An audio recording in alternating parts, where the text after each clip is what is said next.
Guys, when we finish beds, we must cover everything with carton boards.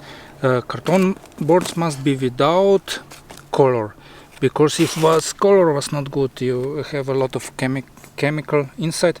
Must be brown like that one. This is already color. It's not a lot, but must be without this. Why we cover? Because if we not cover, will be next year like this there.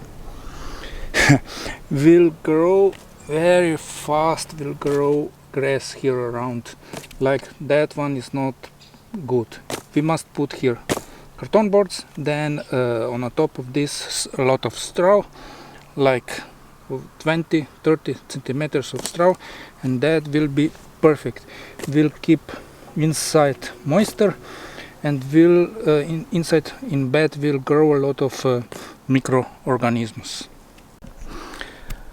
Guys, don't forget, I'm close to get a house, but okay, here in my country is very slow everything about papers, and I find some house, and I hope will be go everything okay. That mean inside on 2 months I will get a house and land. That mean it will be start everything normal with videos, and everything will be normal serious about building new tiny house. Guys, thank you very much for watching, and see you on new one. Bye.